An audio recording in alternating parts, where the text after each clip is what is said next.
Il est minuit, mesdames, messieurs, bonsoir et bienvenue dans ce bloc d'information. Les militants de Benno Bokk Yakaar de la ville de Guédiawaye ont tenu une conférence de presse pour dénoncer les intrus politiques tels que le leader de Pastef au niveau de la commune de Golf Sud. Ousmane Sonko ayant calomnié Lat Diop et Alioune Sall se voit désormais persona non grata dans la ville de Guédiawaye par les partisans de la coalition majoritaire. C'est un compte rendu signé Sokhna Astou Diouf, Khadija Diop. Attaqués et calomniés par le leader de Pastef, les militants de Lat Diop, candidat de Benno Bokk Yakaar à la commune de Golf Sud, montrent leur frustration au grand public.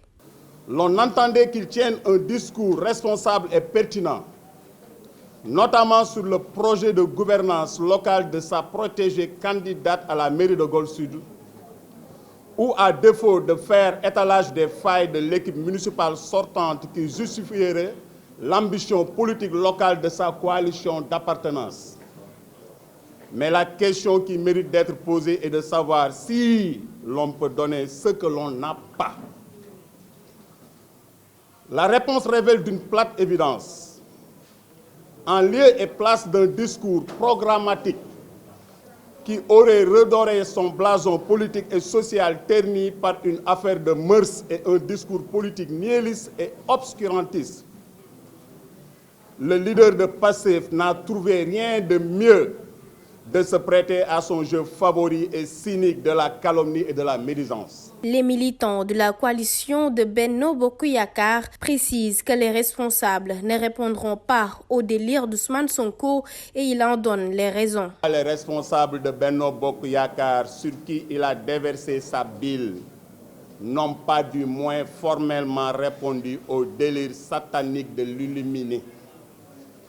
La réponse est simple. Alioune Sall et Lat Diop ne boxent pas sur le même ring qu'Ousmane Sonko. Sur plusieurs plans et indépendamment des considérations partisanes, Sonko ne leur arrive pas à la cheville. Ils sont dans le temps de la noblesse, par la mise en œuvre d'actions salutaires envers les populations de Guédiawaye. Pour se protéger de la violence, ils interdisent à Ousmane Sonko de remettre les pieds à Guédiawaye. Place de nos leaders politiques, c'est nous qui en découdrons dorénavant avec Ousmane Sonko. Nous le déclarons persona non grata à Guédiawaye. Que le tienne pour dire, il sera responsable de la correction exemplaire qui sera réservée à l'effronté et le prétentieux qu'il est. Les membres de Benno Bokk Yakaar de la ville de Guédiawaye exhortent la justice sénégalaise à faire son travail afin d'édifier l'affaire Ousmane Sonko Adji Sarr. En vue des élections locales du 23 janvier 2022, les marchands ambulants de Dakar portent leur soutien au candidat de Bokk Gis Gis à la mairie de Dakar, Pape Diop. Selon leur porte-parole, il a un programme qui vise à développer le secteur informel. Ainsi, ils appellent les membres du secteur informel à voter le candidat Pape Diop. Ils étaient en conférence de presse ce matin au siège de Bokk Gis Gis. C'est un compte rendu signé Fatou Fall Diatara, Augustin Ka. Les marchands ambulants de Dakar ont choisi le candidat Pape Diop de Bokk Gis Gis pour les élections locales, selon leur porte-parole Adama Sow. Pour la ville de Dakar, nous avons choisi le candidat Pape Diop. Et pour voter Pape Diop, je crois que son bulletin, c'est le bleu avec la main, avec le salut qui représente la paix, vraiment pour tout le monde. Je crois que tous les acteurs informels doivent savoir que le bulletin de Pape Diop, c'est ce bulletin-là. Selon toujours leur porte-parole Adama Sow, le candidat Pape Diop a un programme qui vise à développer le secteur informel. Après avoir étudié les différents discours et écouté les différents candidats, nous avons jugé que le candidat qui correspond le mieux à nos visions, c'est le président Pape Diop. Non seulement c'est un acteur de l'informel, mais on a vu que dans son programme, il a pris en compte beaucoup d'aspects liés à l'organisation de l'économie informelle et du commerce. Pour dire non à la violence. Dans ces élections, c'est le début de la campagne électorale, on a noté beaucoup de violence dans les discours des acteurs et notamment dans leurs actes. Et comme l'a dit notre leader, Pape Diop, je crois qu'à l'image de lui, nous, marchands, nous, acteurs de l'économie informelle, nous devons quand même éviter la violence et tous ceux qui prônent la violence. Marchands ambulants comme femmes de ménage, tous étaient au rendez-vous pour manifester leur soutien au candidat Pape Diop de Bokk Gis Gis. Et puis, à Saint-Louis, depuis 48 heures, les étudiants membres de la CELT sont en grève de la faim pour exiger le démarrage des travaux de l'assainissement, mais aussi du Wi-Fi, entre autres. Une situation qui inquiète le recteur qui demande aux étudiants d'être compréhensifs et de cesser cette grève.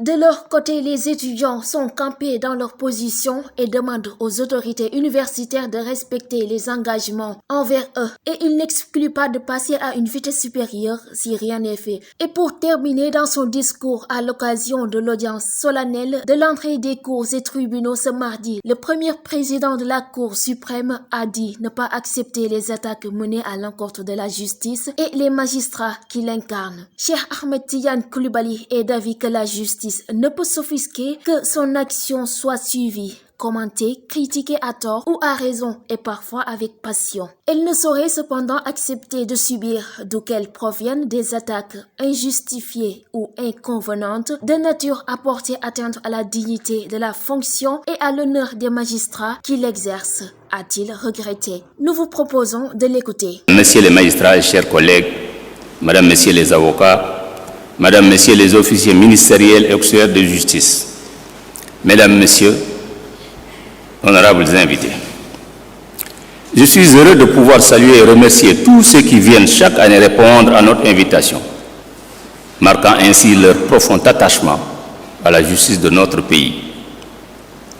La cérémonie de rentrée des cours et tribunaux se tient cette année dans un contexte difficile, marqué par une crise sanitaire qui a fini de nous mettre en face de nos vulnérabilités et de nous rappeler nos devoirs d'humilité et de solidarité dans nos vies de tous les jours. Je voudrais prier pour nos morts, témoigner ma compassion à tous ceux qui ont perdu un être cher, mais aussi prier pour le prompt rétablissement de tous les malades et le soulagement des peines de tous ceux qui souffrent. Dans ces moments difficiles, pleins d'incertitudes et d'imprévisibilité, qui interpellent tous les pays, tous les peuples et toutes les civilisations, au triple plan sanitaire, économique et social, Monsieur le Président de la République, il est loin le temps où les complètes récriminations des citoyens sur la gouvernance des affaires publiques étaient à peine audibles. Le monde a changé. Et nous avons conscience que dans les démocraties modernes, les attentes des populations envers les institutions qui les représentent s'expriment désormais avec une plus grande résonance. C'est ce que traduit la belle pensée d'Alex de Tocqueville lorsqu'il affirme, je cite, « Dans les démocraties, chaque génération est un peuple nouveau ». Fin de citation. En tant qu'institution chargée de garantir l'effectivité de la démocratie, la justice ne peut s'offusquer que son action soit suivie, commentée, critiquée à tort ou à raison, et parfois avec passion. Mais elle ne saurait cependant accepter de subir, d'où qu'elles proviennent, des attaques injustifiées et inconvenantes de nature à porter atteinte à la dignité de la fonction et à l'honneur des magistrats qui l'exercent. Mesdames, Messieurs, voilà qui met fin à ce bloc d'informations de minuit. Merci de nous avoir suivis et bonne suite de programmes sur Leral TV et Leral.net.